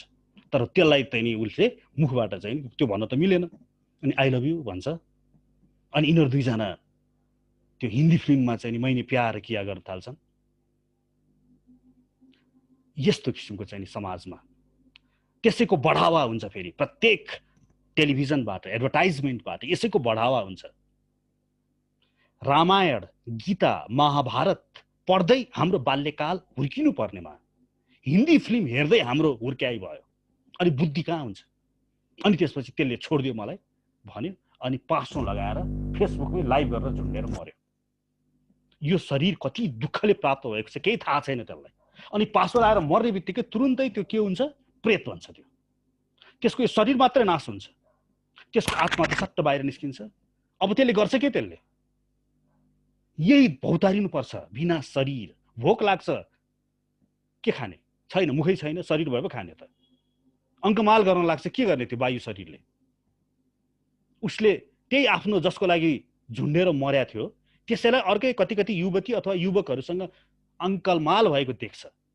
कहिलेसम्म हेर्ने हो? त्यो भित्रभित्र कराउँछ, चिच्याउँछ, बोल्छ। अब रुद्र घड्डी नै छैन, अनि के उसले बोलेको कसले सुन्ने? यस्तो किसिमको यो संसारमा अहिले सबै हामी लागिरहेका छौँ। तसर्थ भगवत गीताबाट ज्ञान लिएर आफ्नो आध्यात्मिक भन्नु नै भगवानले भन्नुहुन्छ नि, म सबै ज्ञानहरूमा आध्यात्मिक ज्ञान मै हुँ। तसर्थ आध्यात्मिक ज्ञानलाई विज्ञानसँग तुलना नगरौँ। आध्यात्मिक ज्ञान भनेको जस्तो सफ्टवेयरको ज्ञान के, द्रष्टा र दृश्य भन्छ नि। यो संसार नै द्रष्टा र दृश्य। उपनिषदलाई वेदान्त पनि भनिन्छ, उपनिषदलाई वेदान्त भनिन्छ। र वेदान्तभरि ब्रह्मसूत्रमा वेदान्तीहरूको मुखमा दुईटा शब्द प्रमुख हुन्छ, एउटा द्रष्टा, एउटा दृश्य। दृश्य भनेको यो संसार, द्रष्टा भनेको त्यसलाई संसारलाई हेर्ने व्यक्ति अर्थात् तपाईँ नै। यो पूर्वीय सभ्यता, हाम्रो पूर्वीय सभ्यता द्रष्टामा आधारित छ। द्रष्टा अर्थात् म को हुँ, म हेर्ने व्यक्ति भने। पश्चिमी सभ्यता, यो आसुरी सभ्यता पनि भनिन्छ, यो चाहिँ दृश्यमा आधारित छ। दृश्य, न्युटन यसरी बस्दाखेरि आँप खस्यो अरे, अम्बा खस्यो अरे, स्याउ खस्यो। त्यो स्याउ किन खस्यो भनेर ऊ दृश्य, त्यो दृश्यमा लालायित भयो नि। र त्यसबाट उनले के अनुसन्धान गरे। यसो माटो देख्यो भने माटो पनि केलाउने, जे देख्यो पनि केलाउने, चन्द्रमा हेऱ्यो चन्द्रमै केलाउने, अनि त्यसका गुण दोषहरू पत्ता लगाएर आफूलाई लायक हुने चिज बनाउने। अब यसरी हवाई जहाज बनाइ गए, रेफ्रिजरेटर बनाए, के बनाए, यो मोबाइल बनाए, अहिलेको यो जुन हाम्रो भिडियो कन्फरेन्सिङ, यो पनि यो सबै यो दृश्य अन्तर्गत पर्दछ। भने द्रष्टा भनेको के हो भने आफ्नो बारेमा म को हुँ त, म कहाँबाट आएँ, यसको बारेमा अध्ययन गर्ने विज्ञान। यो दृश्य र द्रष्टा, यो द्रष्टाको विज्ञानलाई अध्यात्म विज्ञान भनिन्छ भने दृश्य सम्बन्धी अध्ययन गर्ने विज्ञानलाई भौतिक विज्ञान भनिन्छ। तर मूलमा कुन चाहिँ नि तपाईको लागि लाभदायक हो भन्नुस् त? तपाईको लागि, मेरो लागि आफूलाई पहिला जान्नु पर्यो नि। हामी त शाश्वत छौँ नि, म पहिला।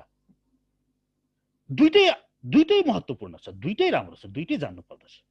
तर महत्त्वपूर्ण तपाईको लागि पहिला आफू जान्नु पर्यो, किनभने त्यही मसँग हुनेवाला छ।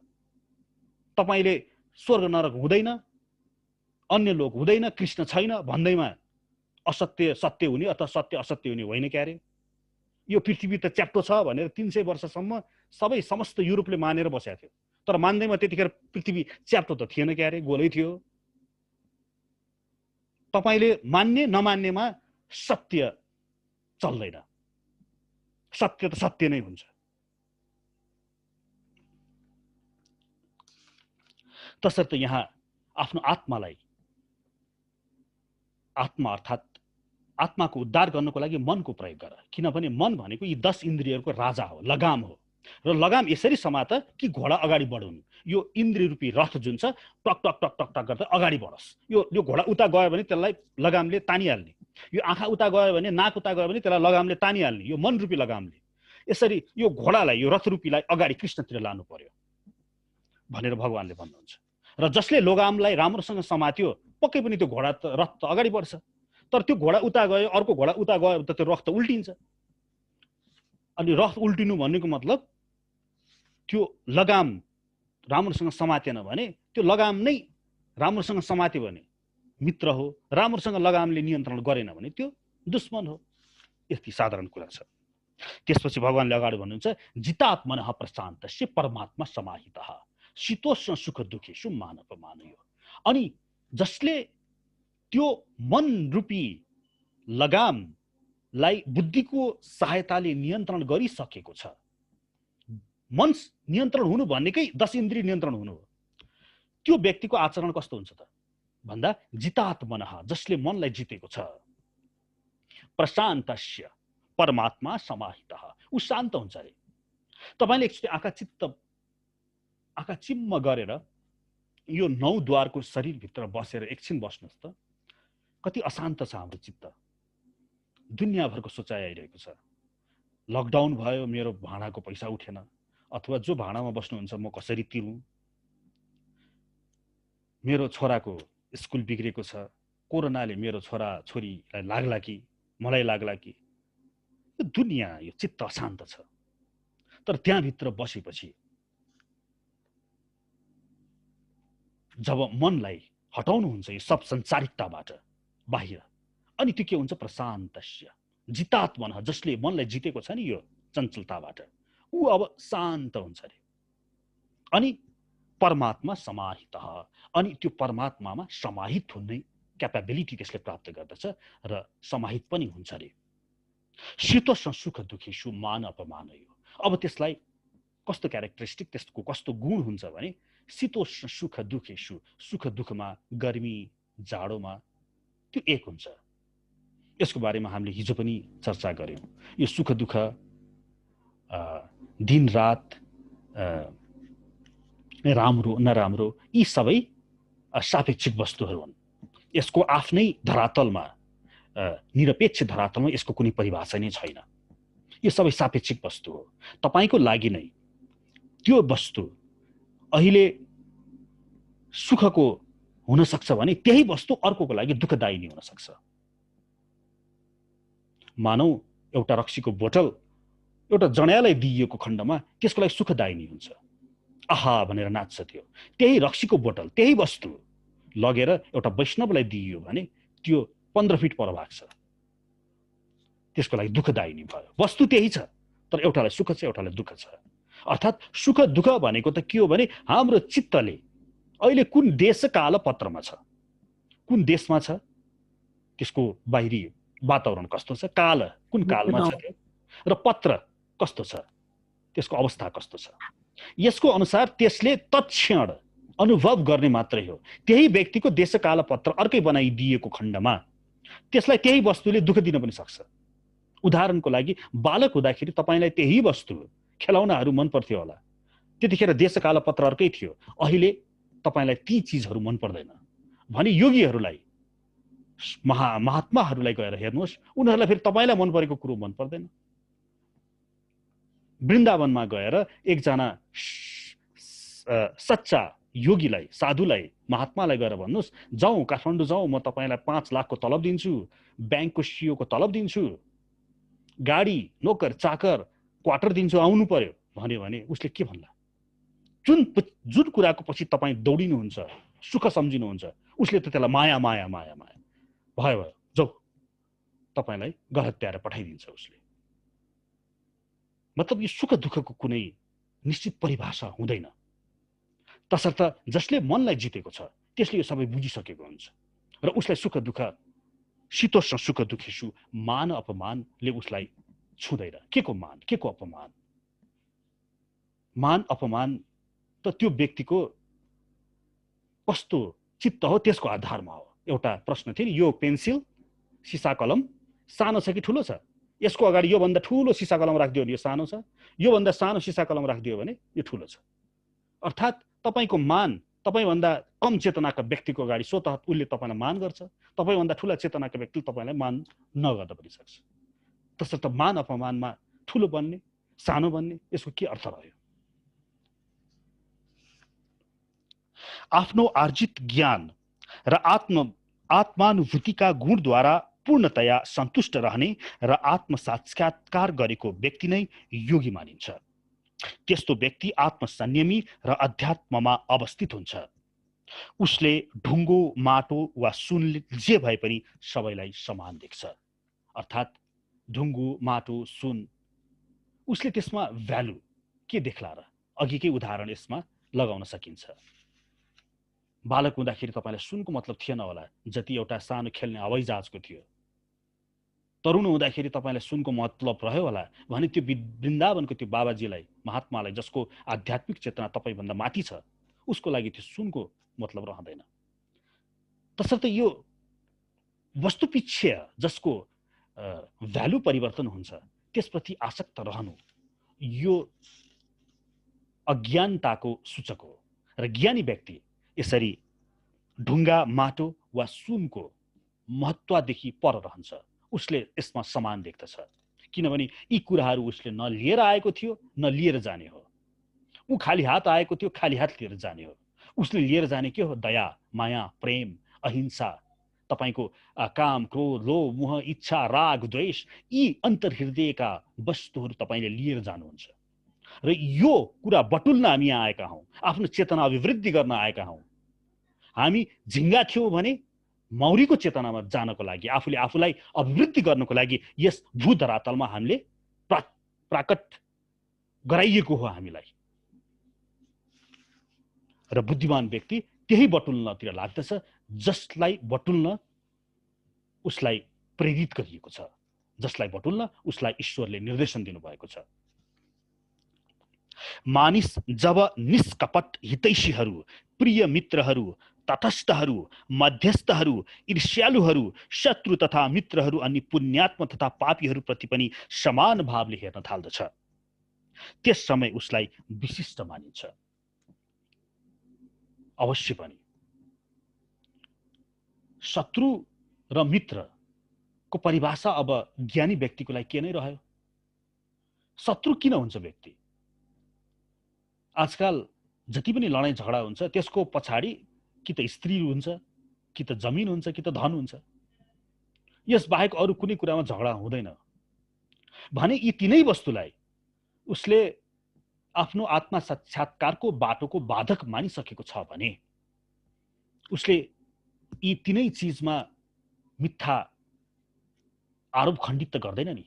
र यदि अर्जुन चाहिँ उसलाई लडाई नै गर्नु परे पनि, मानौ तपाईको अधिकार छ, तपाईलाई जग्गा प्राप्त गर्नुपर्ने आफ्नो पुर्ख्यौली सम्पत्तिबाट, तपाईको भाइले खोस्यो, तर यसको मतलब यो पनि हाम्रो हिन्दू धर्मले भन्दैन कि धनमाथि के मतलब भनेर आफ्नो अधिकारै छोडिदिने। ल भाइ लग तिमी सबै भनेर आफू जोगी भएर बस्ने, यसो पनि भन्दैन। अधिकारको लागि लड भन्छ हाम्रो धर्मले। जसरी अर्जुनलाई भगवान श्रीकृष्णले कौरवहरूपट्टि लड्न सिकाउनु भयो, तर उसले कसरी लड्छ भने उसले अनासक्त भएर लड्छ। फरक यति हो।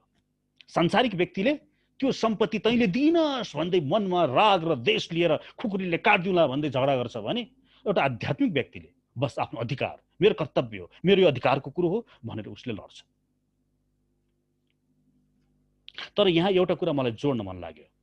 यो आफ्नो हितैषीहरू, प्रिय मित्रहरू, तटस्थहरू, मध्यस्थहरू आदि प्रतिको जुन भावना छ नि, यसमा म मेरो आफ्नै जिन्दगीको एउटा सानो घटना यहाँहरूलाई अवगत गराउन चाहे। कस्तो हुन्छ भने व्यक्ति धर्ममा लागिसकेपछि, भनौँ धर्म भनेको के हो? धर्म भनेको नै वास्तविक त्यसको पहिचान, ट्रु नेचर। नुनको धर्म नै नुनिलो हुने हो। नुनले गुलियोपन देखाइरहेको थियो के, अब नुन धर्म हुनु भनेको नुनले नुनिलोपन देखाउन थाल्यो। यो भनेको धर्म हो। मनुष्य भनेको बदमाश थियो, उसले मनुष्यको आचरणै गर्न छोडेको थियो। तर अब मनुष्य चित भएर उसले जब व्यवहार गर्न थाल्छ त्यसलाई भनिन्छ त्यो धर्ममा लाग्यो भनेर। धर्ममा लागेको मतलब अब मन्दिर जान थाल्यो, घन्टी बजाउन थाल्यो, शङ्ख फुद्न थाल्यो, टुप्पी पाल्न थाल्यो, होइन। त्यो पनि धर्मको पार्ट हो, तर त्यही मात्रै होइन जुन अहिले यहाँ बुझ्छन्। धर्म भनेको आफ्नो प्राकृतिक जुन व्यवहार छ त्यसमा नित्त रहने। बाघले दयालु हुन थाल्यो अरे। बाघले आएर बाहिर आएर मृगहरूलाई चाट्न थाल्यो भने त्यो धर्मबाट विरुद्ध, त्यसले पाप गर्न थाल्यो, त्यसले धर्मको विरुद्ध भयो, त्यो अधर्मी गर्न थाल्यो त्यसले। भने बाघले मृग देख्ने बित्तिकै मारेर झम्टेर खान थाल्यो भने अब धर्म गर्न थाल्यो त्यसले, यसलाई धर्म भनिन्छ। र मैले एउटा सानो घटना भनौँ के देख्न थालेँ भने व्यक्ति भर्खर जब धर्ममा लाग्दछ नि, धर्ममा लाग्ने बित्तिकै मैले के देखेँ भने त्यो व्यक्तिले आफूले अब धर्ममा लाग्ने बित्तिकै उसलाई के निर्देशन हुन्छ, उसले मांसाहार खान छोड्छ, रक्सी खान छोड्छ। अब छोड्ने बित्तिकै उसले आफूलाई एकदम उच्च ठानिहाल्छ। अनि यसो हेर्छ आफ्नै काका बाउ, साइला बाउ, ठुलो बाउ यताउति हेर्छ। अनि हेरेर ओहो यिनीहरू त मांसाहार गर्ने, रक्सी खाने, यिनीहरू त खत्तम। अर्थात् आगोमा जलिरहेको उसले देख्छ। आफूलाई चाहिँ नि कति नै भगवत धाम पुगिसकेको चाहिँ उसले महसुस गर्छ। मेरो जिन्दगीमा पनि यही भएको थियो।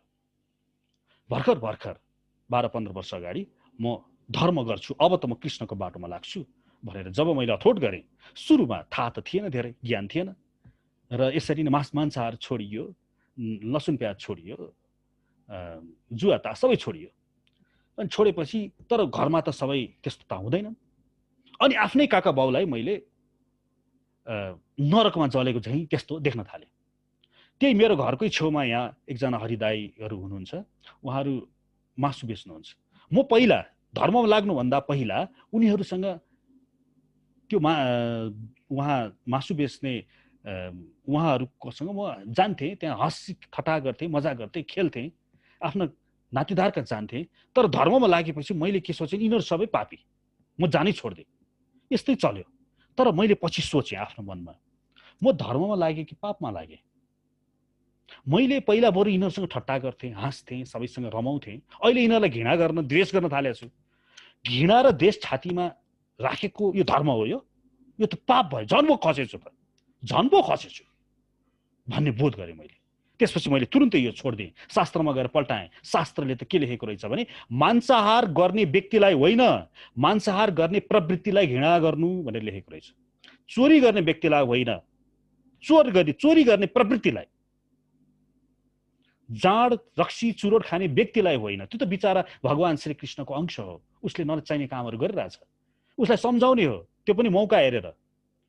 तर त्यो चोरी गर्ने प्रवृत्तिलाई मात्र घृणा गर्ने, व्यक्तिलाई होइन। यो देख्ने बित्तिकै मैले आफ्नो आचरणमा परिवर्तन गरेँ। म अब त्यो बगरे कहाँ पनि जान्छु, तर उसले बेचेको त्यो उसको जुन आचरण छ त्यो तमोगुणी, उसको मांसाहार यतातिर म संलग्न राख्दिनँ आफूलाई। तर त्यो व्यक्तिलाई त म सदैव पहिला चाहिँ दाइ नै भन्न थालेँ। मेरा आफ्ना काका बाबुहरूसँग मैले सम्बन्ध सुधारेँ। तसर्थ यहाँ भगवानले पनि त्यही भन्नुभएको छ, मानिस जब निष्कपट हितैषीहरू, प्रिय मित्रहरू, तटस्थहरू, मध्यस्थहरू, ईर्ष्यालुहरू, शत्रु तथा मित्रहरू अनि पुण्यात्मा तथा पापीहरूप्रति समान भावले हेर्न सक्ने हुन्छ, त्यस समय उसलाई विशिष्ट मानिन्छ। तसर्थ आफू धर्ममा लाग्यो भन्दैमा अन्यहरूलाई पापमा जलिरहेको यदि यहाँहरू अथवा मैले देखेको छु भने हामी झन् खसिरहेका छौँ। यो चाहिँ बुझौँ। हरे कृष्ण।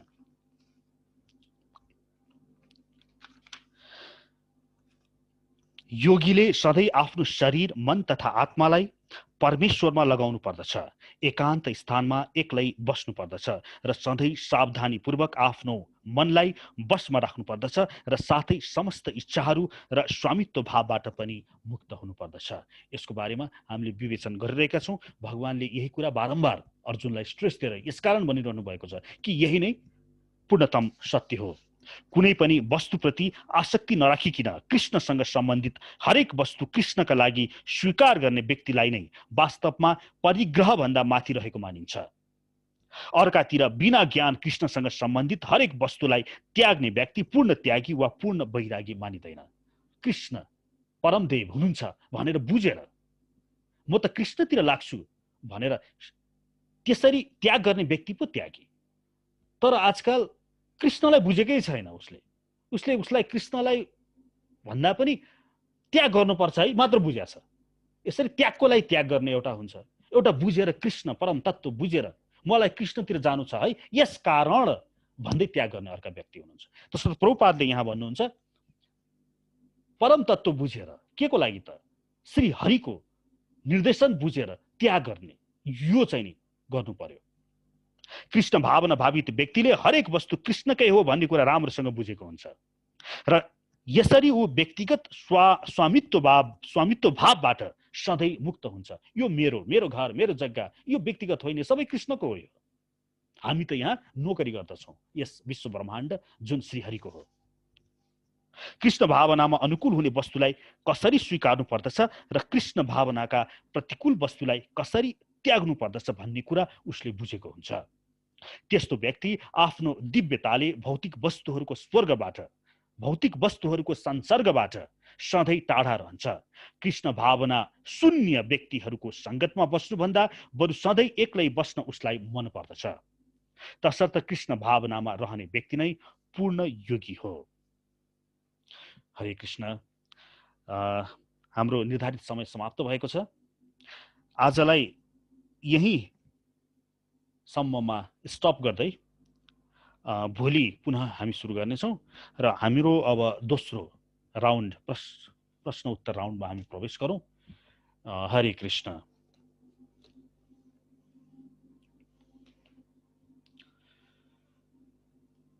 आफ्नो माइक अन गरेर यहाँहरूको प्रश्न छ भने कृपया प्रश्न सोध्न सक्नुहुन्छ। हरे कृष्ण प्रभुजी, दण्डवत प्रणाम। हजुर दण्डवत प्रणाम। हरे कृष्ण। म कतारबाट। हजुर हजुर हरे कृष्ण। विनोदजी। प्रभुजी एउटा कुरा सोध्नु पर्ने थियो। जस्तो म अहिले दीक्षा त भएको छैन, म कतारमा छु।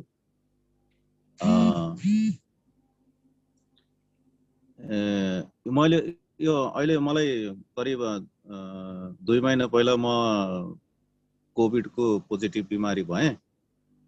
बिमारी भन्दा पहिला मेरो सोलमाला निरन्तर चलिरहेको थियो। मैले करिब 1 वर्ष 1.5 वर्षदेखि मैले यहाँ कतारमा नै हाम्रो इस्कनको छ, म त्यहाँ गएर माला लिएर अनि त्यहाँ वैष्णवहरूबाट माला लिएर मैले चाहिँ सोलमाला कन्टिन्यू गरिरहेको थिएँ। तर अहिले हाल म कोभिडको बिमारी भएँ। कोभिड बिमारी भएपछि म लगभग मेरो 1 महिनासम्म चाहिँ मेरो स्थिति बहुत नाजुक भयो। अनि म अहिले हाल आएर अलिकति स्थिति सुधार भएर म अहिले काममा पनि लागेको छु।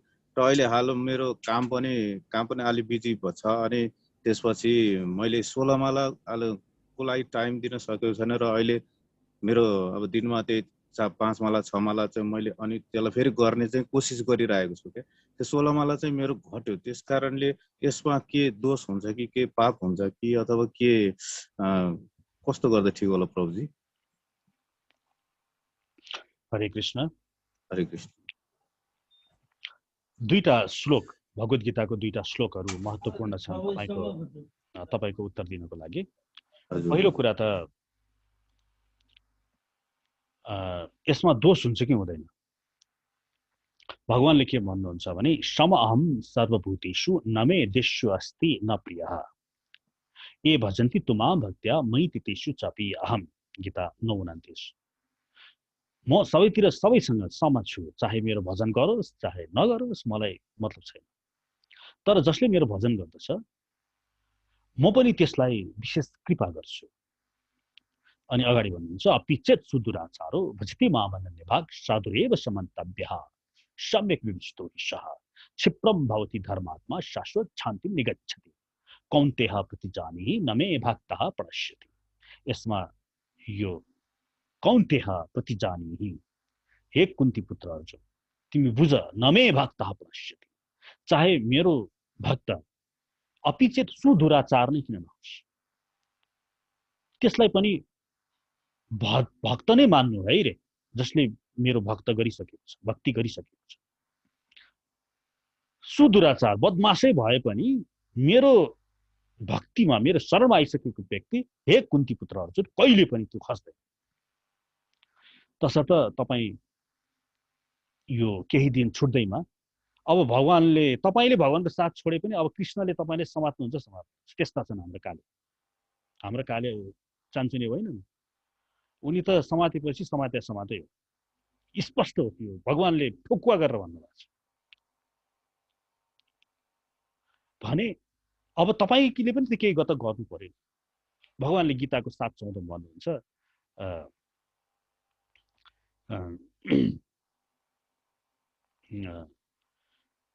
मम माया द्रुत्यया दैवी एष गुणमयी मम माया द्रुत्यया। यो मेरो माया छ सत्व रज तम गुणको, अनि यो अति अति गाह्रो छ यसलाई जित्नको लागि।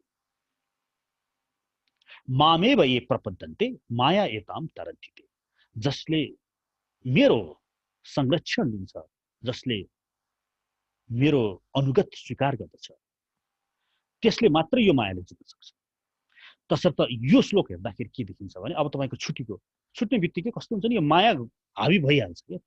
जस्तो मानौ तपाईँ समुद्रभित्र हुनुहुन्छ अनि तपाईले पौडी खेलेर पानीको वरिपरि पानीलाई यसरी छाललाई चाहिँ हटाइरहनु भएको छ, एकदम छिटो हात घुमाएर।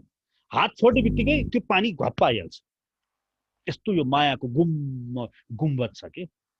अनि त्यसलाई त्यो हात चलाउनु भनेको हरे कृष्ण महामन्त्र जप।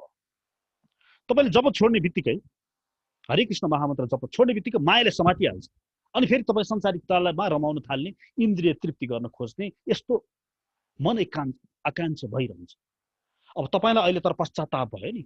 यो पश्चाताप चाहिँ भगवान कृष्णले तपाईको हृदयमा भनिदिनु भएको, ए पश्चाताप तपाईँ राख्दिनु, मतलब तपाईलाई फेरि जपमा पहिला झै गरी जाऊ भनेर उक्साइरहनु भएको छ भित्रबाट। नत्र भने यो मायाले जित्छ फेरि।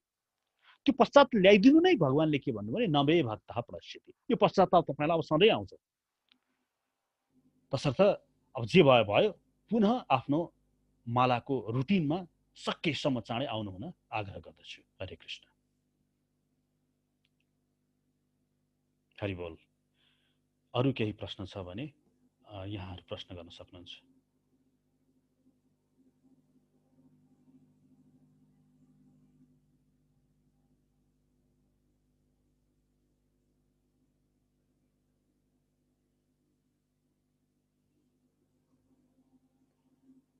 आज प्रश्न छैन जस्तो छ। उसो भए आजको प्रश्न छ भने भन्नुहोस् है, एकछिन म कुर्छु अझै।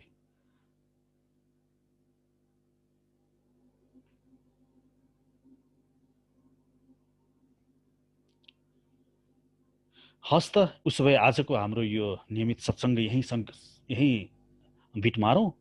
भोलि 7 बजे हामी पुनः उपस्थित हुने नै छौँ। अहिलेलाई हरे कृष्ण महामन्त्र कमसे कम 3 चोटि भनौँ प्रभुजी। हरे कृष्ण हरे कृष्ण हरे कृष्ण हरे हरे कृष्ण हरे, कृष्ण कृष्ण हरे राम हरे राम हरे राम राम हरे हरे राम हरे, राम हरे राम कृष्ण हरे हरे हरे कृष्ण हरे कृष्ण हरे हरे कृष्ण राम कृष्ण कृष्ण हरे हरे हरे राम राम राम हरे हरे हरे कृष्ण कृष्ण कृष्ण हरे हरे हरे राम राम राम हरे हरे। हरि ओम तत्सत, हरि ओम तत्सत। हरि ओम तत्सत। हरि बोल। दंडवत प्रणाम प्रभु जी। हरे कृष्ण, प्रणाम। दंडवत प्रणाम हस् प्रभु हस् जी। हरे हस्। कृष्ण, मैले बन्द हरि बोल, हरि बोल। हरि बोल।